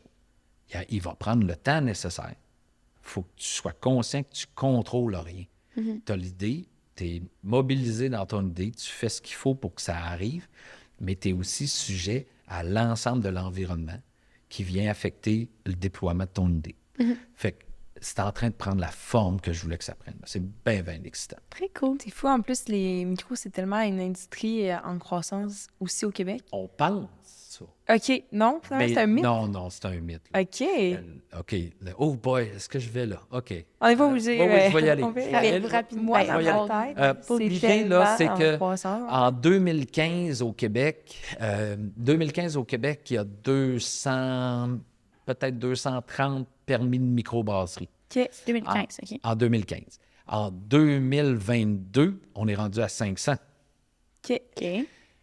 Est-ce qu'une population de 8 millions d'individus, donc sur 8 millions, tu as un pourcentage minime de gens qui consomment de la bière de micro, est-ce que cette population-là est suffisamment grande pour faire vivre 500 microbrasseries? Je ne crois pas. L'offre est surdimensionnée par rapport à la demande. Là. Ça n'a pas de bon sens. C'est vrai. Et là, on constate, présentement, là, ce qu'on constate, c'est une déclinaison. Donc, il y a une régression des ventes. Il y a présentement une contracture qui est économique et qui est aussi face à l'offre qui est beaucoup trop grande. Donc, des microbrasseries à volume, nous, on produit 200 hectolitres par année, 200 000 litres de bière par année. On a bien fait de vérifier. C'est ça, on check la conversion ce matin. Donc, on est à 200 000 litres par année ou à peu près, ce qui fait de nous une vraie microbrasserie. Là. C'est vraiment minimaliste. Là. C'est pas minimaliste, c'est 200 000 litres. Mais il y a des microbrasseries qui font 1 million de litres par année. 5 fois plus que moi. Il y a des microbrasseries qui en font 10 fois plus que moi. Là. Et là, ces microbrasseries-là, qui ont beaucoup de volume, font présentement de la liquidation de leurs produits. Là. Parce que on voit présentement sur le marché là, des bières qui se détaillaient ce printemps et au milieu de l'été à 4,99 la canette de 473 millilitres. Là, on en voit plusieurs, puis c'est pas des baisses minimales, là, c'est 1 $ de moins, 3,99. Quand même. C'est beaucoup, là. Ah ouais. Alors, là, il y a quelque chose qui se passe. Là, on est en train de voir, est-ce que ça va nous mener vers une récession de la micro? En fait, c'est pas une récession, ça va être vraiment un repositionnement de cette industrie-là. C'est beaucoup trop. Le gouvernement, selon moi, devrait avoir une réflexion sur est-ce qu'on n'a pas donné trop de permis de micro, là? OK. Tu sais, il y a à 500 permis de micro au Québec, là, c'est beaucoup de micro. Puis même moi, la semaine dernière, je suis allée en camping, puis justement, je suis arrivée pour m'acheter une bière de micro à Charlevoix. La section de bière de micro était immense. Oui, J'avais aucun repère. exact. Il y avait trop de choix, je savais pas. J'étais comme, bon, je vais prendre juste lui qui a le plus beau packaging rendu là. Ben, c'est ça. T'sais, Notre problème est là. c'est- On a, dans l'industrie de la micro, OK, je vais vous faire le parallèle avec la SAQ. La SAQ, avant tu rentrais à la SAQ, que tu sois amateur de vin ou pas, tu rentrais à la SAQ, là, puis tu avais des milliers de bouteilles qui te regardaient, puis tu savais pas où aller. Partir, oui. Et là, à un moment donné, il y a quelqu'un à la SAQ qui a fait, on devrait créer des pastilles de saveur. Ouais. Puis on va mettre en bas de chaque bouteille une pastille de saveur. Si toi, t'aimes le rond et savoureux, ben tu checkes la pastille rond et savoureux. Tu vas pas dans l'acide et etc. Donc, tu es dirigé par une pastille de saveur. Ouais. Dans la micro, là, vous l'avez dit, là, puis ce que j'ai entendu, je le modifie pas. Je vais utiliser les mêmes mots. Ouais. Je suis allé pour le packaging. Ouais. C'est parce que, mettons que toi, t'aimes pas ça, une bière aux agrumes trop forts, mais que le packaging est écœurant, Ouais. puis que là, tu as choisi cette canette-là, tu t'en vas chez vous, tu la consommes chez vous, tu l'ouvres, puis là, c'est pas bon. C'est ça. Le réflexe que tu as, c'est la microbrasserie, c'est pas bon. Ouais. Tu sais, Ouais. tu as été attiré par le packaging, tu n'as pas regardé c'est quoi le produit, tu sais pas si tu aimes ça ou pas, tu y goûtes, c'est pas bon. Fait que ça te C'est donne plus le exactement goût, ça. là. Tu n'essaieras plus de micro. Tu Tu sais, n'essaieras plus ça, là. j'ai pris une bière, je la trouvais belle, justement. Puis là, Vince, un gars qui est dans le démarque, il m'a dit tabarouette, 9 tu sais, elle était comme elle est forte ta bière, tu sais, c'était quand même un pourcentage élevé. Ouais. Puis j'étais comme, c'est pas ça que je veux pantoute, moi, là.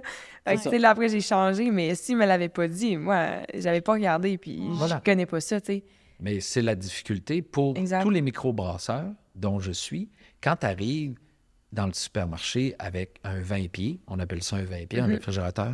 Tu as un 10 pieds, un 20 pieds. Tu arrives devant le 20 pieds, puis quand toi-même, tu trouves même pas ta canette, il y a de quoi qui marche pas, là. Puis moi, j'en ai 10. J'ai 10 canettes, là. J'ai 10 produits. Mes 10 canettes sont pareilles. Bien, ils réussissent à me mêler, moi. Là, je les regarde, puis je fais « Elle est où? Voyons. Ah, OK, on est là. » Tu sais, c'est le client, puis ça t'oblige à réfléchir. Comment je fais pour atteindre mon client? Comment je dis à mon client? Tu sais, toute la publicité que je fais sur la radio pour la microbrasserie, tout ce que je dis aux clients, c'est mes belles canettes blanches. Je fais juste dire la microbrasserie Côte-du-Sud de Montmagny, retrouver mes belles canettes blanches. Je suis le seul à avoir des canettes blanches. Bien, c'est ça que j'allais un peu dire. Je suis le seul. Tu sais, je sais pas la canette que tu as choisie, mais on dirait que moi, toutes les fois que j'y vais, genre, c'est funky, puis il y a du motif. Puis justement, ça fait que l'information qui est amenée à mes yeux est pêle-mêle, puis ça me donne quasiment mal à la tête. Puis genre, justement, d'avoir cet aspect différenciateur-là, d'avoir la canette blanche, je trouve tellement que ça fait genre, OK, ben c'est la seule qui est un petit peu plus simple, puis au pire, genre, elle va ressortir dans le melting pot de rose, puis de mauve, puis d'orange, puis tout, genre. Fait que je sais pas. Ça. Ben, c'est le risque qu'on a pris, puis c'est la position qu'on a pris au point de vue marketing, c'est ça qu'on a pris. De dire, oui, on a eu des offres, plein d'offres, pour refaire le packaging, mais il est beau. Changer le visuel de chacune des canettes, pour l'amener dans l'aspect funky de la chose. Mais ça se peut-tu avoir une microbrasserie, ça se peut-tu que ça soit le produit qui soit funky et non pas la canette? Ça se peut, mais oui. Nous autres, on a pris comme position, notre canette, c'est une canette prestigieuse, elle est dorée, elle est belle, les designs ont une référence historique à la région de la Côte-du-Sud. Tout ça est réfléchi. C'est pas juste le funky, mais ce qui est dedans est bon en tabarouette. Tu sais, ça, c'est... Quand tu prends une tortueuse, je vais dire celle-là, qui est ma IPA américaine, quand tu goûtes à ma tortueuse, tu fais « Ah, OK, une IPA, ça peut être juste ça. » Oui, c'est que ça. Parce que ça goûte le bonheur, là. Fait que le produit soit funky, notre position, c'est ça. Notre produit est funky, il est bon, il est rigoureux, il est constant. Notre canette est prestigieuse. Tu ne te trompes pas, c'est clair ce qui est écrit dessus. Tu sais, c'est clair. Elle s'appelle la Tortueuse. Il y a une raison. C'est parce que c'est la plus longue rivière au Québec qui part de la Côte-du-Sud puis qui s'en va jeter dans la baie des Chaleurs. Puis c'est pour ça qu'on l'a appelée comme ça. Elle est vraiment une tortueuse, là. Et c'est une IPA, puis ça goûte le bonheur. Tu sais, c'est ça. Fait que notre produit est clair. Fait que c'est notre positionnement par rapport à la micro. Mais ça amène plein de questionnements sur la mise en marché de ce qu'on fait dans l'industrie. Vraiment, c'est difficile. C'est très difficile. Puis on se bat, là, à 500 microbrasseries. Là, sur 20 pieds, là, il en rentre... Sur 20 pieds, si on les comptait, probablement qu'au maximum, tu vas avoir 20 microbrasseries présentes là, sur 20 pieds. Là. Les autres sont... C'est ça. Les autres, ils se battent pour être à la place d'un des 20 qui est là. Puis, justement, parce que je sais pas si on peut y passer rapidement là-dessus. Je sais que tu as eu à pitcher devant, justement, des grands marchés... Je sais pas comment les appeler. Oui, les têtes de réseau qu'on appelle. OK, merci, c'est les ça. Les têtes de réseau. Comment tu te prépares à ça? Puis, parce que nous, en tant que filles qui font les jeux du commerce, en tant que filles qu'on aime pitcher être devant, comment tu te prépares? Puis comment exactement comme vous autres, vous l'avez fait. OK. Pareil comme vous autres, vous le faites. C'est facile, c'est un pitch. C'est fondamental. Le pitch, là, quand tu respectes le cadre d'un pitch, puis que tu vas selon ce que vous apprenez, puis ce qu'on apprend à l'université, en administration ou MBA, c'est exactement ça que j'ai fait. Mon visuel graphique qui appuyait mon propos était parfait. C'est parfait. J'avais prévu presque à 100% toutes les questions qu'on allait me poser. Okay. Puis j'avais du visuel graphique pour appuyer 100% de mes réponses. J'étais prêt. Puis essentiellement, tout entrepreneur, si vous regardez un petit peu les dragons, que ce soit en français ou en anglais, les Américains ou les Canadiens anglais ou encore les Québécois, quand vous regardez les dragons, ce qu'on nous montre, c'est des pitchs, OK? C'est des pitchs télé. C'est pas facile à faire, mais ça donne l'aspect du pitch, puis il est monté en plus, le pitch. C'est-à-dire qu'ils vont en post-production, ils vont monter le pitch. Ce qu'on voit, c'est la version finale améliorée des pitchs. La majorité des gens, c'est pas ça. Là. Puis je vous le dis, moi, j'ai fait toutes les auditions du banquier, c'est moi qui les faisais. Les gens, c'était des pitchs qu'ils venaient me faire. Là. Ouais. Puis il y en a beaucoup qui pitchaient pas. Alors moi, j'ai pitché pour les têtes de réseau, c'était le fun, c'était excitant. Il faut que tu aies 100% de la connaissance de ce que tu fais, ton produit, ton service. 100% ou presque de la capacité de visualiser l'environnement. Tu fais ta visualisation avant de faire ton pitch. Tu ne fais pas ta visualisation pendant le pitch. Mais non. OK? Comment faire? Petit truc, les amis. Couche là. Vous allez pitcher, là. Si tu ne l'as pas fait 3-4 fois dans ta salle de bain devant ton miroir, là, Ouais. non. Moi, dans mon cas, j'ai découvert que la 3e fois, c'est toujours la meilleure. Je vais le faire 2 fois, puis les 2 fois vont être meilleures une l'autre. Puis la 3e fois, je m'arrange que ça soit la fois que je le fais devant les gens. OK. Parce que je sais que moi, ma 3e fois, c'est là. Ça m'a pris 2 fois à mon cerveau à constituer les bonnes phrases, puis qui vont me permettre de rendre mon pitch. Ma 3e répétition, c'est toujours la meilleure. OK. Fait que je fais pas ma 3e répétition devant le miroir. Ben non. Je fais la 3e répétition devant les gens. Donc, j'ai pitché. J'ai pitché pour Métro, j'ai pitché pour Sobeys. C'était le fun, c'était excitant. Puis j'avais hâte que Madame, je vais garder son nom, donc Madame Métro, on va dire Madame Métro. J'avais hâte que Madame Métro, elle me dise, mais Donald, c'est quoi tes produits? Yes! Ouais. Quand elle m'a dit c'est quoi tes produits, est apparu à l'écran, plein écran, le catalogue de mes produits, full couleur, les descriptions, pourcentage d'alcool, la petite histoire, tout. Puis là, la madame a fait « Envoie-moi-le, envoie-moi-le. Ouais. C'est ça que je veux voir. » Parfait, on va vous l'envoyer. Tout était parfait. Là. OK. Fait que, puis moi, mon objectif avec le pitch chez Métro, c'était tout ce que j'espérais, c'est on va prendre ça en considération, on va vous revenir dans 2 semaines avec notre... C'est ça que j'espère. On va vous revenir dans 2 semaines avec notre décision. T'aurais été satisfait avec J'aurais cette été réponse. satisfait avec ma... Pendant le pitch, la dame m'a arrêté et elle a dit « Parfait, Archie. Combien tu as de produits? » Ben, j'ai dit « J'en ai 10. » Elle a dit « OK. » Puis là, pendant qu'elle pitchait, j'ai dit « Vous pensez en prendre combien? » Moi, je m'attendais à 4. Ouais. Elle a dit « On va toutes les prendre. » Ouh, Elle n'a pas dit « On pense toutes les prendre. » Elle m'a dit « On va toutes les prendre. » hey, tu dois être Moi, j'ai shady. sauté sur confirmation. l'opportunité parce que elle me dit « On va toutes les prendre. » Tu ne laisses pas passer cette phrase-là Non. dans la conversation. Parfait. C'est là que tu sautes dessus. Puis tu fais, on signe où? Ouais. C'est juste ici, là. Je vais recevoir ça quand? Ouais. Qu'est-ce qui vous manque pour faire le contrat? C'est OK. vraiment ça que j'ai dit, là. Parfait. Qu'est-ce qui vous manque pour faire le contrat? Ouais. Tu laisses comme pas la seconde Non, de l'attente non, parce qu'il y a non, des plans non. pour qu'elle fasse « Ah, t'as Non, peur. elle t'a dit la phrase que tu voulais pas entendre, t'espérais, mais tu pensais pas avoir. Ouais. On va toutes les prendre. Parfait. Qu'est-ce qui vous manque pour préparer le contrat?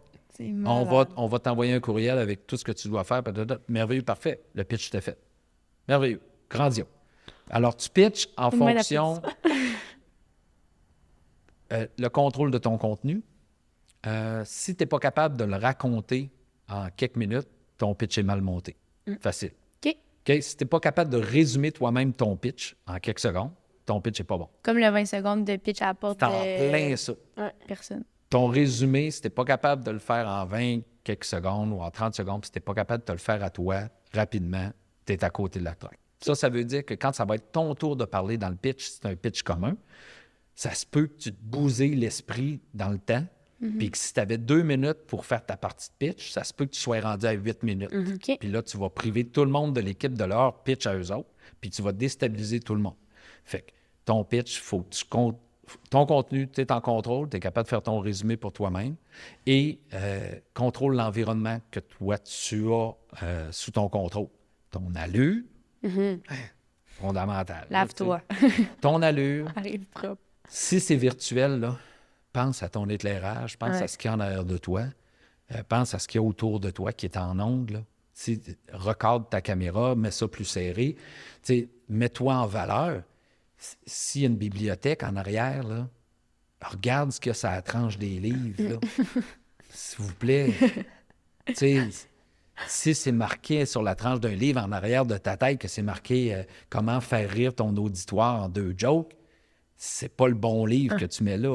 Ouais. Change le livre de là. J'avais peur du titre que tu allais Non, mais sortir. j'ai vu plein Qu'est-ce d'affaires. qu'il Non, va non, nous mais j'ai dire? vu plein d'affaires là, pendant la pandémie. Là, on a fait plein de choses en virtuel avec des Zooms, avec 75 employés, là, où tu as 75 images. Puis là, tu te mets à regarder les images, puis tu fais, mais bon Dieu, Charlotte, pourquoi vous vous êtes installée là? Elle est dans descente d'escalier. Oh, mon Tu sais, Dieu. tout ce que tu vois en arrière d'elle, Des des marches. marches. Tu sais, puis c'est une descente d'escalier, puis elle a choisi cet endroit-là. Je sais pas pourquoi, ça devait sonner bien, là. Tu sais, puis tu le regardes, tu fais, ah, elle se met pas en valeur, là, madame. Mettez-vous en valeur, pitch, s'il vous plaît. Pensez à ça. Pensez à ce que les autres voient. Vous voyez, pensez à ce que vous voyez. OK. Et hot. Très Peut-être j'irais sur une dernière question. Oui. On est au Day-to-Day podcast. Oui. Est-ce que tu peux me dire à quoi ressemble ton day-to-day? Une journée typique, c'est quoi? Wow. OK. Ma journée typique repose sur un fondement qui est les obligations professionnelles. Puis jamais je vais remplir mon agenda d'obligations professionnelles. OK. Je vais me mettre dans ma journée quelques options professionnelles qui sont très rigides. Puis après ça, je vais laisser de la place aux opportunités, Parfait. aux choses qui vont se présenter. Puis si, pour une raison ou pour une autre, il n'y a pas d'opportunité qui se présente, bien là, je vais utiliser ces plages horaires-là pour faire de la stratégie, de la réflexion, de la planification. C'est beau ce que je viens de dire. Ouais. C'est jamais de même. Ouais, c'est ça, je n'ai C'est juste jamais comme n'importe ça. quoi. Non, non. Le fondement, c'est ça. C'est pas n'importe ça. quoi. Le fondement, c'est ça. L'objectif, ça serait ça. Mais c'est jamais ça. OK. C'est jamais ça parce que t'es dans une microbrasserie, donc on brasse du vivant. Il peut se passer plein de choses dans le processus de brassage, de fermentation. Tu as une chaîne d'approvisionnement qui bouge tout le temps, tu as une chaîne de distribution qui bouge tout le temps. Fait que ça vient à tous les jours, il y a de quoi qui sort du lot, puis tu es obligé de réagir. Fait que tu peux pas planifier. C'est ça. Alors, tu es dans ça. Tu es dans le feu, tu es dans le roulement, tu es dans une journée normale. Réveillé vers 5h15, OK. 5h30 à peu près. Ouais. Puis là, je vais m'offrir du temps, je vais lire mes journaux. Je suis quelqu'un qui aime beaucoup lire les journaux, la politique internationale, l'économie internationale. Donc, tous les matins, pas mal, 2 ou 3 quotidiens internationaux. Je suis assez près. Notre plus grand client commercial, c'est les États-Unis. Notre plus grand partenaire commercial, c'est les États-Unis. Donc, je lis beaucoup ce qui se passe aux États-Unis, tant au niveau politique qu'économique. Fait que ça, c'est pas mal mon matin, un bon café. Après ça, je vais aller faire de l'exercice. J'ai Jackson qui est avec moi, mon gros chien. Fait qu'on va aller faire de l'exercice, on va aller jouer à la balle, on va aller marcher, on va aller courir.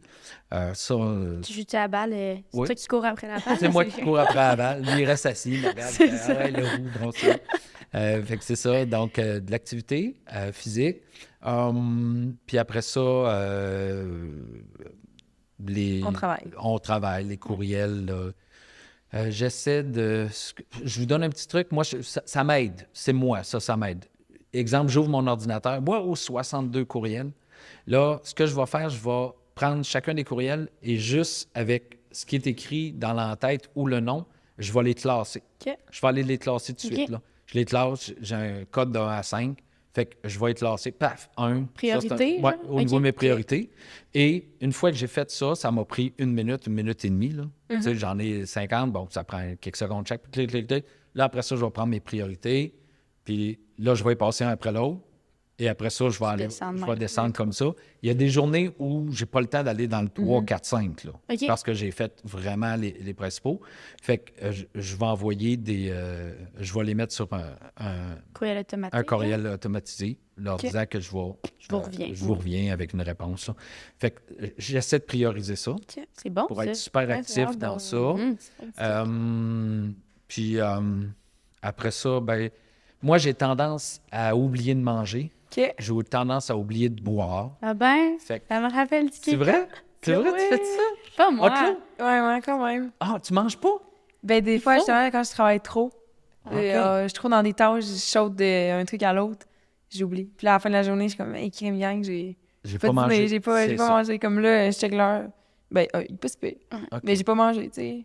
OK. Ben là, Puis c'est le- ça. Alors, le- il faut prendre, faut Exact. être vigilant à ça. Ouais. Quelqu'un m'a toujours dit que la nourriture était l'essence de notre T'en cerveau. plein ça. Ah Je oui, crois oui. Donald Baudry. Oui, oui, Alors tout à là, fait. appliquez vos conseils. Ah, C'est essentiel. Colin. Fait que moi, j'ai toujours bartende, des noix, Ouais. des olives avec moi qui vont faire que je suis assis à mon bureau, puis oups, une petite fringale, je vais Ouais. piger dans mes affaires, là, puis je vais manger. Fait que j'essaie maintenant d'avoir une meilleure habitude de vie. Ton cerveau va être actif et performant en fonction de ton corps. C'est un équilibre fondamental. Donc, si tu rentres dans un building ou chez vous, tu vois un ascenseur, puis tu vas au 4e étage, prends l'escalier. Oui. OK? Ça va, dans le temps, là, ça va prendre même pas une minute de plus monter 4 étages. Mais tu vas oxygéner ton corps, tu vas faire bouger ton corps, ça va donner du gaz à ton cerveau, puis quand tu vas venir pour utiliser ton cerveau, tu vas être en forme. Ton corps va te remercier d'avoir fait ça. On sent le kinésiologue en toi. Oui, oui, tout à fait. tout à Vraiment, fait. là. Mais c'est des bons conseils, là. Du moment que tu as compris ça, moi j'habite au 9e étage de la tour. Je monte pas les 9 étages parce que il y a des fois, je C'est pense beaucoup, pas. là. Quand même. Mais c'est 9 étages. Quand je m'entraîne, je vais faire les 9 étages, puis c'est correct, mais je me dis toujours, je prends l'ascenseur, puis j'arrête au 5e. OK. Puis au 5e, là, je monte 4 étages. Je m'oxygène, je fais ce qu'il faut, et on descend toujours par les escaliers. On ne prend jamais l'ascenseur pour c'est vrai. descendre. Fait que je bouge, je fais du sport, de l'activité physique. Cet équilibre-là est essentiel. Si tu veux que ton cerveau performe, il faut que ton corps performe. Ton corps, c'est le module dans lequel tu essaies de performer dans ta vie. Donne une chance à ton module d'être en forme. Ouais. Nourris-toi, bois ce qu'il faut boire, De l'eau. de l'eau et plein d'autres choses. Pas de la juste bonne la bière. Et puis, maintiens-toi dans un équilibre à ce niveau-là. Fait que j'essaie de faire ça à tous les jours aussi. Et puis, le soir, ben c'est beaucoup... là, c'est recommencer. Donc, tout ce que je fais en philanthropie, les événements auxquels je participe pour soutenir les œuvres et tout ça. Donc, le soir, c'est beaucoup la philanthropie, les rencontres, OK. évidemment, le divertissement. Donc, c'est assez complet. Une belle journée, ça. Ouais, Oui, oui, oui. bien fait, Journée qu'on aime, Ça se couche habituellement avant minuit. Là. OK. Tu sais, il y a moins tendance à aller après minuit maintenant. Ben, Colin. Vraiment. Là. Levé à 5 heures. Ouais. Oui, Ouais, c'est ça. c'est ça. C'est On ça. Ça prend ressemble à 6 ça. heures de sommeil. C'est habituellement une journée. Moi, je pense que les filles, si vous êtes capable de vous coucher le soir, fermer les yeux et dire ça a été une journée significative, c'est correct. Ouais. Tu n'es pas obligé de te dire ça est significatif. Pourquoi? Tu n'es pas obligé d'aller là. Mais si tu es capable de fermer tes yeux en disant aujourd'hui, j'ai fait le maximum de ce que je pouvais faire avec ce qu'on m'offrait comme opportunité, comme ce qu'on m'offrait comme vie, j'ai fait le maximum. Bravo. Tu peux fermer tes yeux, dormir. Puis dormir en paix. Et ça va, c'est satisfaisant. Des bons conseils de lifestyle, tout ça. Parce que, mettons, ce que tu dis sur le fait de bouger, genre, en tout cas, je pense que ça nous rejoint beaucoup, là. Tu sais, on est à quelques semaines, genre, depuis que l'école a recommencé, puis, tu sais, j'ai eu tendance, moi aussi, à faire, ben, finalement, je n'irai pas m'entraîner. Genre, hier, ça a été exactement Ouais. ça. Genre, ben, sur l'heure du dîner, finalement, je vais continuer mes devoirs. J'étais sur ma go, là. J'étais partie. Ouais. Puis, au final, ben, mon après-midi a peut-être pas été autant productif que si je l'avais pris cette heure-là pour aller dehors, puis, comme, prendre ma pause. Fait que je pense que c'est des trucs que, justement, qui vont être super pertinents Ah pour oui, tous oui, les oui. étudiants. Puis- D'apprendre à s'arrêter, je Tout pense à que fait. c'est quand même important. Et tu as mentionné les talons 1 heure. Souvent, c'est trop. Ouais. Tu OK. sais, Ouais. le...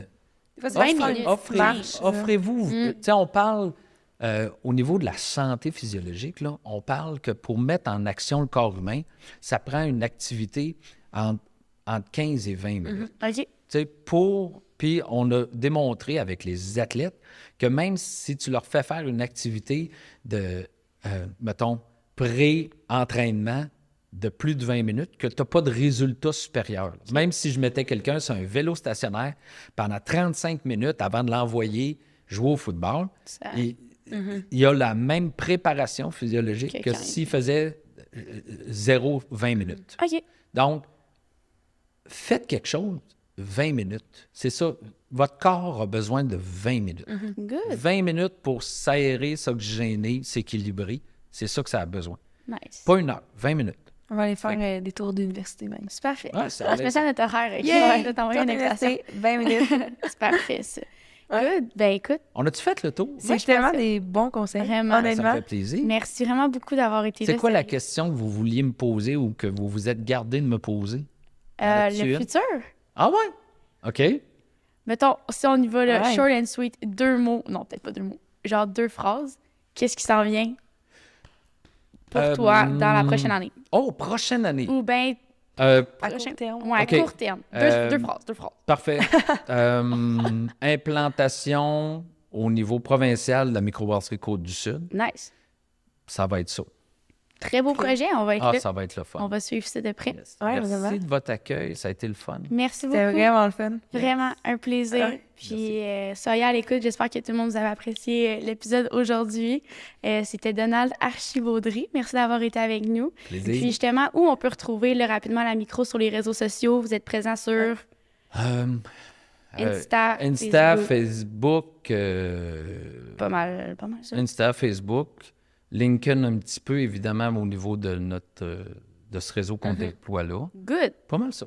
Parfait. Ouais, Merci. Sinon, vous abonnez aux démarques. Donc, justement, Instagram, Facebook, TikTok, toutes ces plateformes-là, on est là-dessus. Donc, soyez à l'affût, tout le monde. Yes. Merci beaucoup. Merci. Bye. Salut. Bye. C'est ce qui conclut cet épisode du Day to Day. N'oubliez surtout pas de vous abonner aux réseaux sociaux du Démarque pour être à l'affût de tout ce qui s'en vient. On se dit à la prochaine. Bye!